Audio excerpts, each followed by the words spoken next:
ng academy na to dito sa lugar namin. Pinaghiwa-hiwalay ang mga estudyante dito base sa academics nila mula sa Class A hanggang F. At ang nangunguna sa lahat ng klase na yon ay isang espesyal na klaseng tanging ang top 7 students lang sa buong school ang pwedeng makasali. Mas kilala ang klase na yon sa tawag na Special A o SA. Ay, 7th pa rin ang ranking ko. Hi, Hikari. Good morning. Siya si Ryu Tsuji, anak ng isang sports manufacturer president. Ang top 7! Ako naman ang top 4. Hindi nagbago ang ranking mo, Megumi.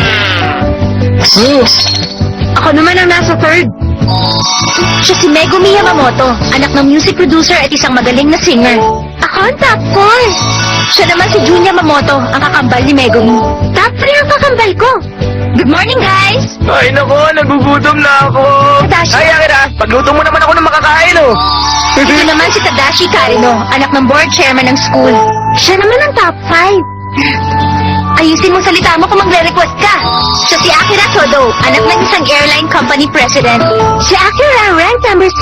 Hindi kita yung pagluluto ko, hindi mo aayusin. Ano kaya ang ranking ko ngayon? Hikari, congrats. Ha?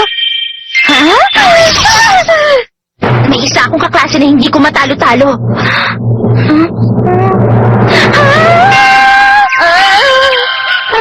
Si Takashima pa rin ang first? Congrats, rank number 2 ka pa rin. Siya si Kei Takashima, ang number 1 sa ranking ng mga estudyante. Anak siya ng Takashima Group President. Siya ang kaklaseng tinutukoy ko. Takashima! Isa lang ang dahilan kaya ako pumasok sa school na to. Yun ay para talunin ang lalaking yan. Hindi ako makapaniwalang second ka uli. Mukhang gustong-gusto mo yata ang pagiging second, ah. Miss rank number 2. Siya si Hikari Hanasono, anak ng isang karpintero, at forever na rank number 2. Balang araw, matatalo rin kita! Tignan niyo, para sa snack natin ngayong araw, naganda ako ng raspberry pound cake at rosehip tea. Wow, masarap yan! Mamaya ka na! Si Hikari na muna ang dapat tumikim. Hikari, dapat mag-break ka naman muna pag tea time natin. Noong 540 AD, sinalakay ni Belisarius ang hukbo ng Ostrogoth. Dudurugin ko si Takashima sa susunod na exam. Habang wala pa malay-malay siyang umiinom ng saa, ang dami ko namang nabasang sari-saring history books. Ah, ganun ba? Ang hindi mo alam, habang nagsasaka ako, ganito naman karami ang nabasa kong libro. Pwes, kung ganun pala, kayang-kaya ko magbasa kahit nakagusto ako. Talagang dalawang hindi na tumigil. Ang cute talaga ni Hikari pag seryoso siya. Huwag kang malikot. Eto, kumain ka na. Huwag mong ibigay lahat. Huh? Bigyan mo rin naman ako. Bigyan Ano na ba, naman kayo. June? Pahingi ako, pahingi. Nagsimula na naman sila. Sus, lagi namang nangyayari yung ganyan eh. Balita ko na discharge na mula sa ospital yung student council president. Student council president? Oo, mahina kasi ang katawan niya eh, kaya na-confine siya. Ngayon ko lang nalaman na may student council pala ang school na to. Ang student council position, nakukuha ng mga taga-class A na hindi makapasok sa SA. Ah, yun bang hindi makapasok sa atin? Parang gusto ko tuloy silang tulungan. Malamang, dahil second placers din sila gaya mo.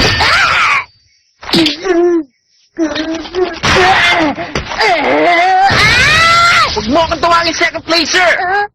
Sino yun? Huwag mo kaming tatawagin bilang second placer.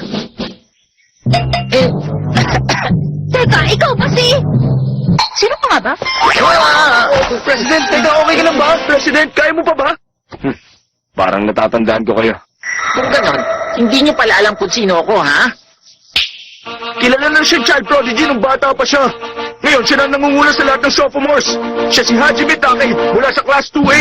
Kilala siya bilang the Charismatic Student Council President.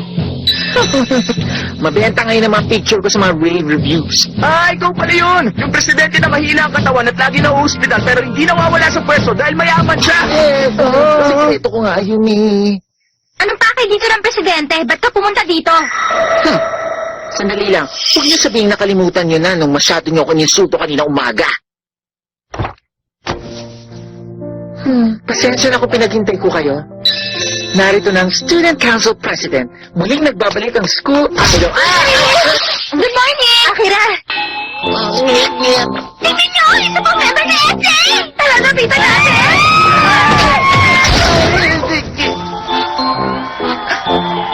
Bakit? ganito?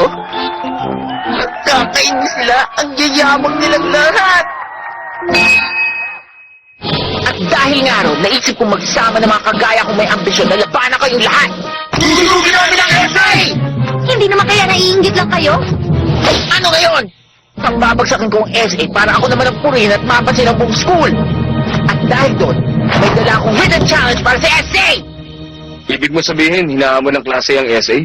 Pag natalo na isang taga-klase ang SA member sa challenge, pwede na siya pumasok sa SA. Ano yun? Ba't ka lumalapit? Mhm. Good luck sa inyo! Pagbutihin nyo, ha? Ha? Humahanga ako sa mga taong malakas ang loob. Humahanga ka? Pasensya na. President! Kung yan talaga ang gusto niyong gawin. Sige, tatanggapin ko ang hamon niyo. Sige, ayusin namin na lahat. Huh? Mhm.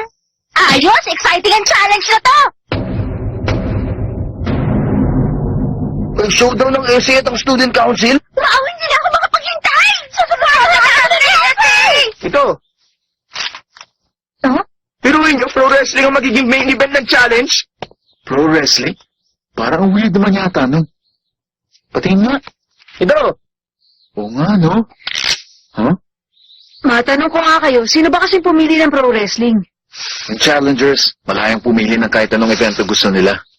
Sino naman tong Pankey Brothers? Wali ko, pero mukhang hindi na sila mga high school. Mga foreigner ba sila?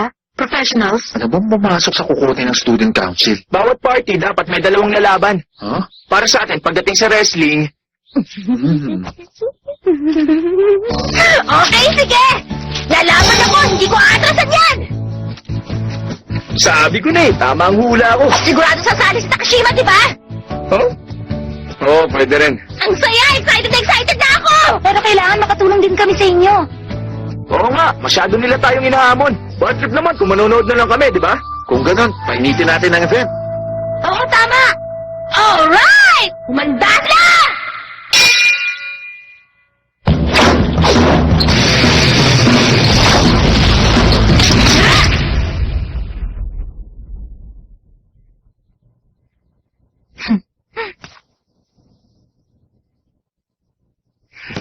Pwede mag-break muna tayo sandali. Pag tinuloy-tuloy natin to, baka bumigay ang gym. Takashima, ano kaya kung mag-contest na rin tayo para sa ating dalawa? Contest? Kung sino ang makakagawa ng pinakamaraming tira, pwede niyang utusan ng isang beses yung natalo niya. Ano? Ang ganado ka na naman, Hikari ah. Oo naman, mahilig ako sa mga contest eh. Sige, walang problema. Pumapayag ako. Mhm. Okay, deal yun ah. Ngayon nagkasundo na tayo, mag-practice tayo ulit.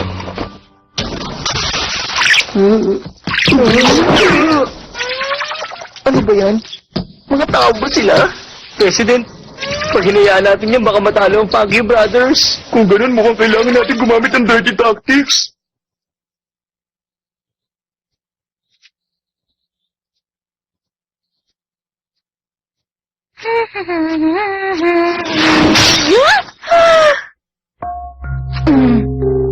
Ano ba yun?